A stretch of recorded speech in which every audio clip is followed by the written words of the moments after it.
এখন আপনারা দেখবেন জ্যোতির রান্নাঘর। দেখুন আমি একটা কাচের বাউল নিয়ে চলে এসেছি। দিয়ে দেব এরকমভাবে কেটে রাখা আলু, দিয়ে দেব বেশি পরিমাণে একটা বড় সাইজের টমেটো, দিয়ে দেব এইরকমভাবে কুচিয়ে নেওয়া পেঁয়াজ, দিয়ে দেব এখানে 3 থেকে 4টে এইভাবে চিড়ে রাখা কাঁচা লঙ্কা, দিয়ে দেব পরিমাণ মতো নুন ভর্তি করে 1 চামচ, দিয়ে দেব স্বাদ অনুসারে গুঁড়ো হলুদ, দিয়ে দেব ভর্তি করে 1 চামচ জিরের গুঁড়ো, দিয়ে দেব হাফ চামচ পরিমাণে কাশ্মীরি লাল লঙ্কার গুঁড়ো, দিয়ে দেব পরিমাণ মতন সর্ষের তেল। এখানে কিন্তু তেলটা এই সময় দিয়ে দেওয়া হবে, আর কোনো রকম রান্নায় তেল ব্যবহার।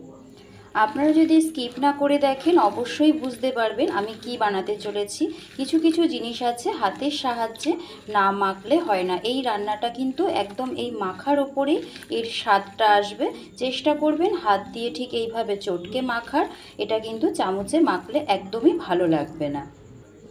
দেখুন জিনিসটা মাখতে মাখতে ঠিক নরম হয়ে এই পর্যায়ে চলে এসছে। এবারে দিয়ে দেব মূল উপকরণ, দিয়ে দেব আগের থেকে রেডি করে রাখা দেখুন মেশানো চুনো মাছ। এই মাছটা কিন্তু এইভাবে হাতে মেখে করলে তবেই ভালো লাগে।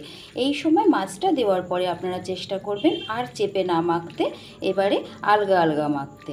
ঠিক এইভাবে হাতের সাহায্যে মেখে নেবেন। আপনারা এতক্ষণে নিশ্চয়ই ভিডিওটি দেখা শুরু করেছেন। আপনাদের কাছে রিকোয়েস্ট করব অবশ্যই একটা লাইক কমেন্ট করে দিয়ে শুরু করবেন।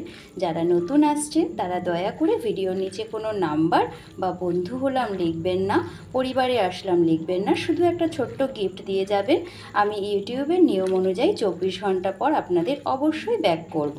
আর যদি কোনো কিছু বলার থাকে তাহলে তো খোলাই রইল আমার কমিউনিটি বক্স একদম সব সময়ের জন্য। এইভাবে মেখে ঢাকা দিয়ে আমি এটা মোটামুটি রেখে দেব 15 থেকে 20 মিনিটের জন্য। যদি হাতে সময় থাকে চেষ্টা করবেন 5 মিনিট হলেও ঢাকা দিয়ে রাখার।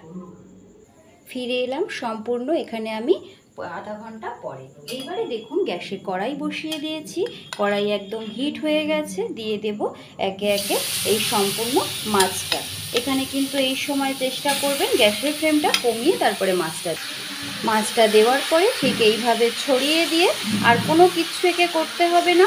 না রান্নাঘরে আপনাকে কষ্ট করে দাঁড়িয়ে থাকতে হবে, না এটা নাড়াচাড়া করতে হবে।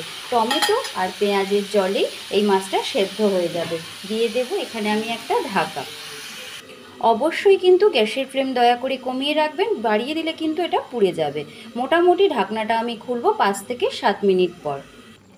ফিরে এলাম 7 মিনিট পর। দেখুন এখানে মাছ থেকে, আলু থেকে, তারপরে পেঁয়াজ টমেটো সব কিছুর থেকে কতটা পরিমাণে জল ছেড়েছে। আমি ধীরে ধীরে একটু নেড়ে দিচ্ছি, তবুও যদি তলায় লেগে গিয়ে থাকে সেটা ছেড়ে যাবে। দেখে নেব আলুটা কতটুকু সেদ্ধ হয়েছে। আলুটা একদম মোমের মতন গলে গেছে। আমি আবারও এটা ঢাকা দিয়ে কিছুক্ষণ অপেক্ষা করব। দেখুন এই সময় ঢাকাটা খুলে একটু ওপর নিচ করে এইভাবে আলতো হাতে নেড়ে দেবেন, যাতে নিচের মাছগুলো ওপরের দিকে চলে আসে আর একটাও মাছ যাতে ভেঙে না যায়। দেখুন আমি কত ধীরে ধীরে নেড়ে দিয়েছি। আর এই সময় গ্যাসের ফ্লেমটা একটু মিডিয়ামে করে দেবেন, আর কোনো রকম গ্যাস কমানোর দরকার নেই, আর এটা ঢাকা দেওয়ারও দরকার নেই। এবার ফিরে আসবো একদম শুকনো হওয়ার পর। দেখুন একদম শুকিয়ে গেছে, একটা চরচর করে শব্দ পাচ্ছেন। এই সময় মিশিয়ে দেব কিছুটা ধনেপাতা, আর গ্যাসের ফ্লেমটা এই সময় কিন্তু একদম কমিয়ে দেবেন।